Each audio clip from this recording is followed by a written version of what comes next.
Esta pieza musical les evocará los mundos de Hogwarts, de Harry Potter. Lo que tal vez no sepan es que se llama Aquarium y fue compuesta por Camille Sanson, un músico francés que tuvo mucha relación con Canarias. En 2021 se cumplen 100 años de su fallecimiento y vamos a contarles algo más de ese fuerte vínculo junto a una de las personas que más lo ha reivindicado en las islas. Jerónimo Saavedra, político, doctor en Derecho, profesor, pero hoy no le hemos traído aquí para hablar ni de política ni de docencia, queremos hablar de otra de sus pasiones, de la cultura. Así que le damos las gracias y bienvenido a Canarias Escultura. Muchísimas gracias a ustedes. En concreto, señor Saavedra, queremos hablar de Camille Sanson, de ese músico francés, compositor, que además fue escritor, caricaturista. ¿Quién era? Pues era un personaje muy curioso y además podemos decir que estamos próximos a conocerlo mejor, por lo menos en sus relaciones con Canarias, de las que luego hablaremos, ¿no? Y es que hay un musicólogo, Dionisio Rodríguez, que tiene y ha acabado un libro y que se ha documentado tanto en los archivos que hay en Canarias, no hay mucha cosa, pero hay, y sobre todo en la casa dedicada a Saint-Saëns en Dieppe, en Francia, ¿no? Era como los Beatles, ¿no? Lo recibían los reyes y los primeros ministros y le encargaba obras pues el zar de Rusia o cosas así, ¿sabes? Entonces, bueno, era un hombre de una gran notoriedad. Es una persona que logra triunfar la segunda mitad del siglo XIX. Como compositor, triunfa sobre todo con la famosísima ópera Sansón y Dalila. Charles Camille Saint-Saëns nace en París en 1835. Su primera formación musical fue a cargo de su madre y su tía, pero fue tan precoz que comenzó a componer con tan solo 4 años. De hecho, su primera obra, una pequeña pieza para piano, se conserva en la Biblioteca Nacional de Francia. Un talento tenía Saint-Saëns desde su más tierna infancia, fue niño prodigio. Él tocó en la Sala Pleyel de París, que era la sala más importante del mundo, con 12 años, que realmente fue un tipo que destacó por su inteligencia, también por sus diferentes capacidades de leer, de escribir. Fue también, dentro del mundo de la música, fue un musicólogo extraordinario. Fue un intelectual multifacético, amante de la geología, la arqueología, la botánica y la entomología, y con un interés enorme por la astronomía, lo que le llevó a estudiar y a investigar en este campo, consiguiendo ser miembro de la Sociedad Astronómica de Francia. También escribió ensayos y poesía e incluso comedia. Pero sin duda Camille pasará a la historia por ser uno de los músicos más virtuosos del siglo XIX. Expertos apuntan a que tuvo un oído absoluto y un espíritu curioso, lo que le llevó a marcar la renovación de la música francesa. En 1874, inspirándose en un poema de Henri Casalis, compone La danza macabra, obra que describe la muerte tocando el violín a medianoche. A su ritmo, los esqueletos bailan alrededor de una tumba y al amanecer, con el canto del gallo, los muertos vuelven a sus tumbas. Una composición que recupera en parte en su célebre Carnaval de los Animales, compuesta en febrero de 1886. Según los críticos, fue realizada como una obra ligera con tintes de humor y solo se interpretaba en sesiones privadas para un círculo de amigos muy íntimo. Sin embargo, en su testamento, Camille autoriza a que la suite pueda ser publicada tras su muerte y desde entonces se ha convertido en una de sus obras más populares. Con la ópera Sansón y Dalila, el compositor se enfrenta al rechazo de esta temática bíblica en Francia. La ópera fue estrenada en Alemania gracias a su amistad con Franz Liszt, que le abre las puertas de Weimar, pero no se representará en Francia hasta pasados 13 años. Y coincide además con un momento crucial en su vida, pues después de que su madre muriera y sus 2 hijos también fallecieran de forma accidental, Camille decide separarse y cambiar totalmente el rumbo de su vida.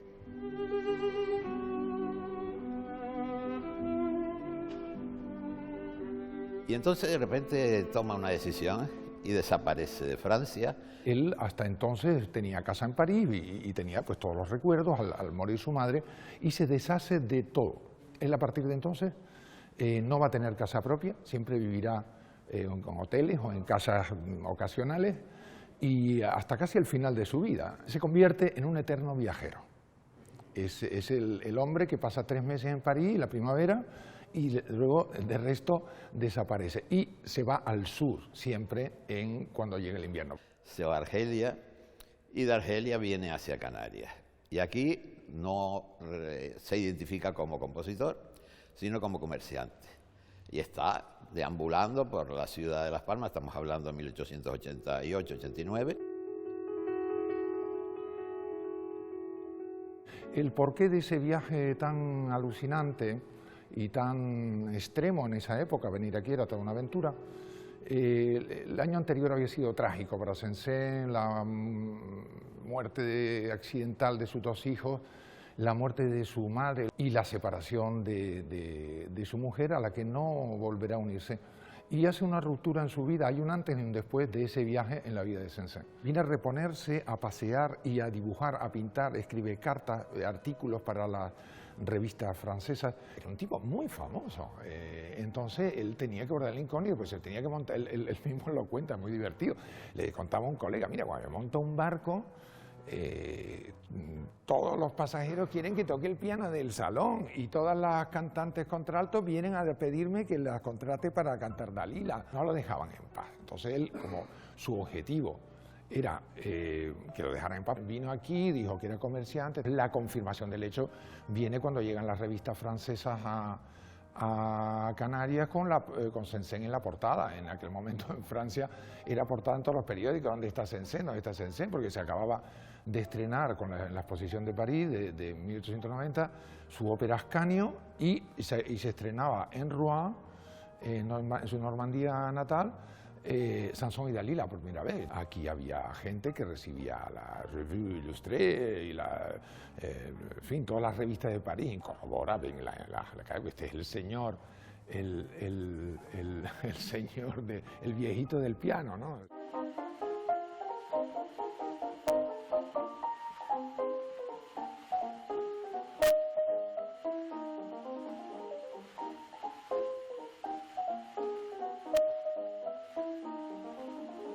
Un día, por lo visto, faltaba un músico en la orquesta de la Sociedad Filarmónica, que ya estaba constituida, para un concierto que no tenía, por lo visto, el percusionista o algún instrumento. Y entonces él se ofreció para intervenir. Entonces la gente se quedó sorprendida porque lo estaban viendo los conciertos, pero un comerciante más, un francés, que venía por aquí cuando empezaba, diríamos, el turismo a desarrollarse en nuestra tierra. Empezaron a sospechar de él, pero claro, hizo algunas amistades y luego, claro, se iba al casino, ahí al gabinete, se ponía a tocar el piano como una mala bestia y la gente empezó a decir, bueno, este es el comerciante muy raro, ¿no? Es este señor con esas aptitudes, y entonces las amistades le decían, pero bueno, usted podría haber sido músico, quite y tal. Y entonces se identifica y ya comprenden todos la importancia del personaje que teníamos aquí y que tuvimos además durante 7 u 8 otoños e inviernos. ¿Cómo era esa relación de él con Canarias? Hay una escasa publicación, como decíamos antes, pero hay un librito interesante de Nicolás Díaz Saavedra, ya fallecido, que su abuela tenía la casa que hay frente al Teatro Guiniguada, una casa con los balcones de cristal preciosos, ¿no? Y ella era aficionada a la música y entra en contacto, se conocen por la vida musical de entonces y organizan de vez en cuando domingos musicales a la manera propia de la cultura europea. Y eso fue una prueba evidente de la integración que tenía, era un carácter muy fácil, muy abierto, muy sociable, ¿no? Y de eso le llevó, como saben, al reconocimiento por parte de la ciudad de Las Palmas de Gran Canaria, que lo declaró hijo adoptivo, y también la Sociedad Filarmónica, lo nombró presidente de honor, el gabinete literario, o sea que es una persona que está muy introducida y que, repito, que son no una visita de un turista que viene una semana a sol y playa. En los siguientes viajes la gente se acostumbró a ver a Saint-Saëns en invierno y lo dejaban tranquilo. Él lo cuenta en sus cartas, dice, ¡ay, qué afortunado soy de que esta gente de la isla son muy laboriosas, van a lo suyo y no andan con invitaciones ni con visitas y con historias! Entonces, igual, dice, estoy muy a gusto, ya en su segundo viaje.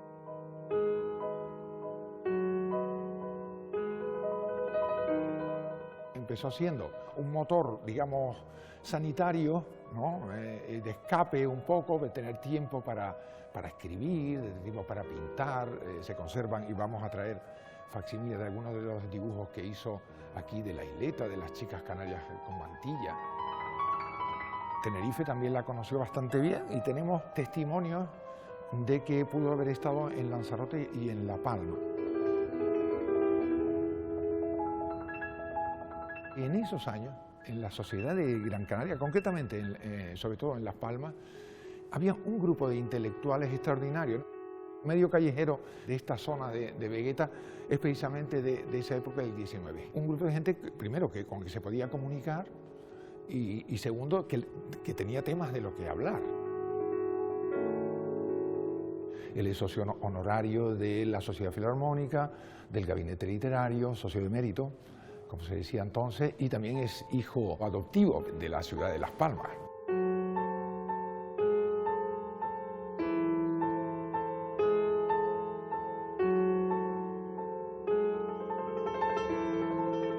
Las más conocidas son las campanas de Vegueta, uno de los estudios Opus 111, y el Vals Canariote, pero también hay una canción que se llama Souvenir de Las Palmas.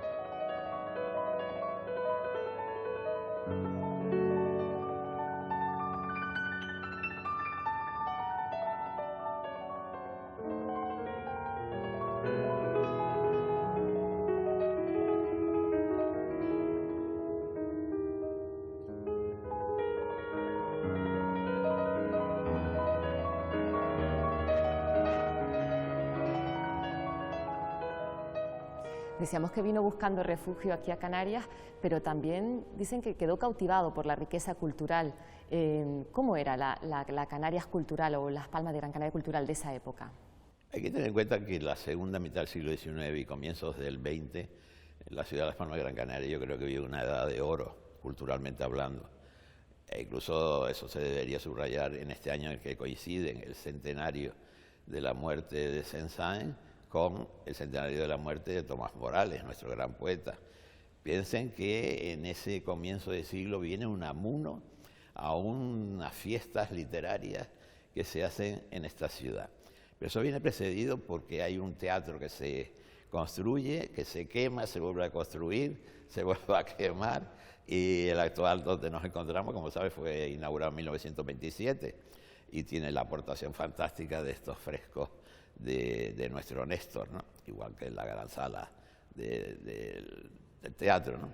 Entonces, eso refleja que hay una burguesía que se fortalece en torno al puerto de la luz y que facilita y aprovecha el paso por aquí de los transatlánticos que van camino de América del Sur, principalmente del Teatro Colón de Buenos Aires, que se inaugura a principios, la primera década del siglo XX.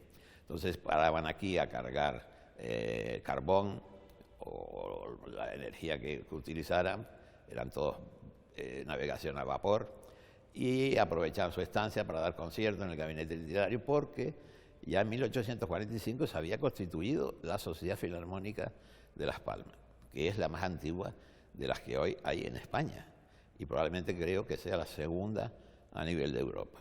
Bien, entonces todo eso pone en relieve que aparece aquí una serie de personas ilustradas que crean el Museo Canario, que tienen que recurrir a crear un instituto propio porque la presencia del Estado en materia educativa es cero y no había un colegio para estudiar el bachillerato y se creó el Colegio San Agustín, donde estudia don Benito Pérez Galdós. En fin, todo eso prueba que hay un momento extraordinario y que coincidirá, como decía antes, en esos festejos presididos por Unamuno, donde gana el concurso Tomás Morales.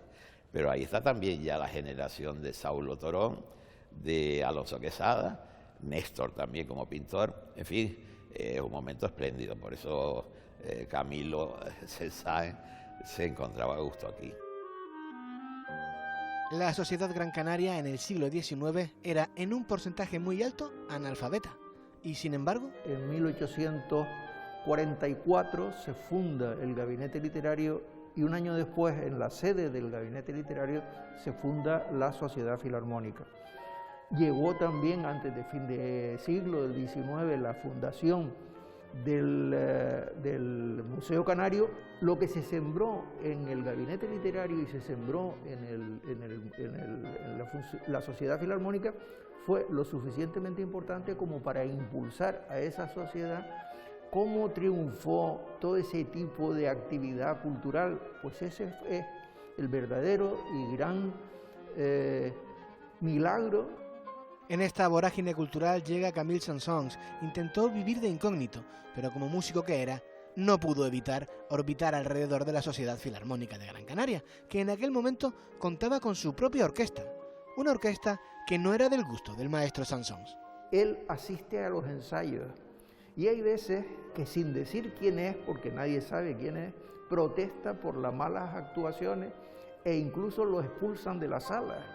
Incluso llega a decir del señor maestro Valle, que es el presidente, el director de la orquesta, dice: tienen aquí, en una carta, tienen aquí a un magnífico director, pese a tener que estar lidiando con una compañía de ópera que no hay por dónde cogerla. Esa Sociedad Filarmónica continúa viva 175 años después. Es la más longeva de España. No la primera en nacer, pero sí la que más ha resistido. Es como si la música la tuviéramos dentro, como si la música nos guiase, la música nos diera una razón de ser, un sentido a la vida. ¿Cómo era la personalidad de este compositor? Piensen que él se trasladó y tenía amistad con Tchaikovsky. Estuvo en Moscú y allí surge una amistad interesante. Él era un hombre social, o sea, tenía un hombre de carácter, tenía fama de gruñón, pero era muy social en el sentido amplio de la palabra. Se preguntaba mucho también y quería saber todo y se iba aquí y allá, hizo montones de excursiones, se fue en mula a la cumbre, ahí por Agüime, subiendo ahí, una excursión en ese tiempo, pues entre que vas y tal y vuelves, un par de días por lo menos, andando por ahí por la cumbre. Se han recopilado 20.000 cartas de Camille Saint-Saëns y una cuarentena de cartas de canarios que significa que hubo una relación más allá del momento ocasional. Efectivamente, Saint-Saëns hace grandes amistades aquí. Por ejemplo, la cantidad de postales del intercambio que él hace con personalidades canarias, por ejemplo, con Fernando León y Castillo, que luego sería embajador de España en Francia, él vivo todavía. El antecedente de lo que debería ser una variante importante en nuestra oferta turística, ahora que dice que todo el mundo quiere cambiar y corregir errores, pues en la promoción del turismo cultural lo tenemos en bandeja. Si quiere, incluso le hago una ruta turística a ver si el Cabildo se anima desde Las Palmas hasta Gaete, por las ciudades del norte donde está presente Camille Saint-Saëns en diversas ocasiones. Por ejemplo, él fue uno de los primeros en tocar el órgano de Teror, de la Basílica, que sustituye a otro órgano que hoy se encuentra en Valle Seco, de los más antiguos e importantes de Canarias. Inauguró también el nuevo órgano de Guía. Y ahí actualmente hay una casa a la derecha de la autopista, a la altura de Guía, que se conserva, que se llama la Vía Ville Melpomene, la Villa Melpómene, que representa a uno de los dioses de la tragedia y del teatro. Y ahí, que era propiedad de esa casa del cónsul honorario de Francia, ahí se alojó él en muchas de esas visitas o largas temporadas, porque también se quedaba en los hoteles que había entonces en la ciudad de Las Palmas de Gran Canaria. Yo cuando era pequeño pasaba cerca de Villa Melpómene, me llamaba mucho la atención, una casona roja en medio de la nada. El espíritu de Saint-Saëns está allí en Villa Melpómene, lo que pasa es que quizás nosotros a nivel general no hemos sabido valorar para nada el arte y a los artistas que han pasado por aquí.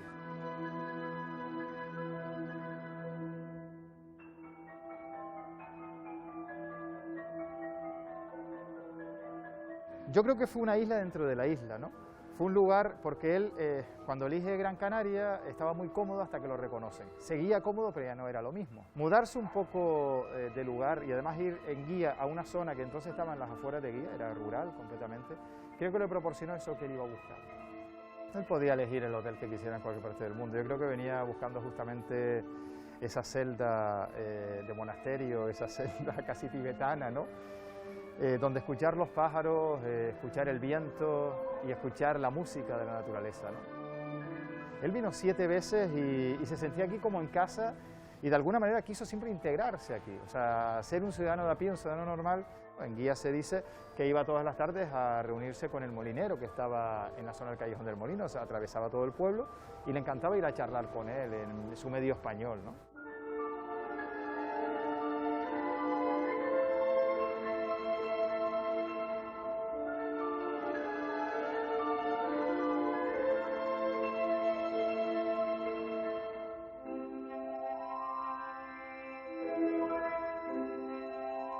Cuando yo vienen amigos del extranjero a Canarias y les hago un recorrido por la isla y paro en Villa Melpómenes, les cuesta creer que allí estuvo Saint-Saëns componiendo. Y les cuesta creer que un lugar así no fuera un punto central de la cultura de esta isla, no fuera un punto referencial, un lugar donde según sales del sur, según sales de la capital, esté marcado con letras grandes, ¿no? Porque hay un espíritu de un hombre tremendamente importante en la historia de la humanidad, en la historia del arte, en la historia de la música, que nos eligió, que eligió justo ese sitio.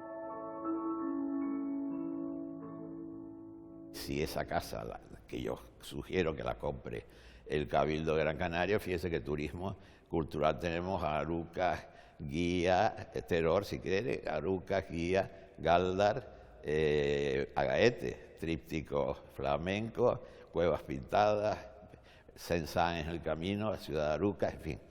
Hay posibilidades inmensas también de atraer ese turismo cultural que cuando se habla de que el turismo después de la pandemia va a ser completamente distinto, yo creo que todavía la gente aquí no se ha mentalizado en eso que los expertos empiezan a sugerir, la desaparición de diversas modalidades del turismo. El turismo congresual, por ejemplo, no va a tener sentido porque todo será virtual, y eso son cosas que hay que hacer frente, no esperar a ver qué pasa, qué hacen los turoperadores, que es un poco la actitud que se adopta en Canarias, siempre arrastrados por los demás en lugar de nosotros ser los protagonistas. Por eso le iba a preguntar, este año se celebra el centenario del fallecimiento. ¿Es un buen momento para un poco saldar esa deuda con el paso de ese compositor por Canarias? Bueno, yo estoy preocupado porque empiezo a ver que los fenómenos que denuncié en relación con el año galdosiano, que estaba todo el mundo dormido, cuando hablo de todo el mundo me refiero a las administraciones públicas, dejaron pasar las cosas, luego vino la pandemia y un poco fue la excusa.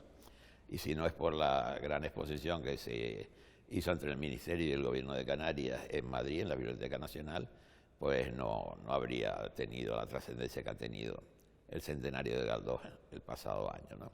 Entonces, sea el Cabildo, sea el Ayuntamiento de Las Palmas, por lo que he comentado ahora, deberían tomar la iniciativa y celebrar no solo a Tomás Morales, que también, sino también a Camille Saint-Saëns. Está todo por hacer, en definitiva, por parte de las instituciones. La Sociedad Filarmónica también tienen programado algún acto de conmemoración. Sí.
Es un personaje Saint-Saëns importante. Cualquier otra ciudad en la que hubiera venido y se hubiera pasado aquí casi 2 años de su vida, pasó aquí en las islas, porque sus periodos eran de 3 meses mínimo, ¿no? Con lo cual por 7 vueltas casi llegamos a los 2 años, ¿no?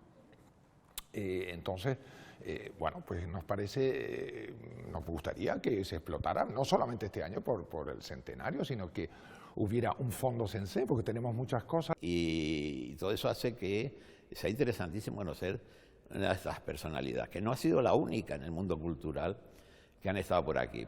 Todos conocen, han hablado de Agatha Christie, de si escribió una novela determinada aquí. Y no sabemos explotar ese patrimonio. Cuando estuve en Finlandia, pues pedí ir a conocer la casa de Sibelius, que estaba en el camino hacia Helsinki, ¿no? Es decir, hay muchos atractivos que explotar, y la figura de Agatha, pues se reconocerá una placa aquí y allá y punto más, ¿no? Otra figura que pocos saben, que estuvo aquí en el Hotel Santa Catalina el año 31 o 32, fue el premio Nobel de Literatura, el norteamericano, un gran actor de teatro, Eugenio O'Neill. Y tampoco saben, ni siquiera en el hotel hay una placa donde se reconoce que ha tenido ahí albergado un premio Nobel. Jerónimo Saavedra, muchísimas gracias por estar en Canarias Cultura y muchísimas gracias por acercarnos a la figura de este compositor francés y cómo ha sido ese paso por el archipiélago. Sí, muy importante, y repito, ha sido muy buena idea de ustedes dedicarle el tiempo que se merece la figura de Camille Saint-Saëns.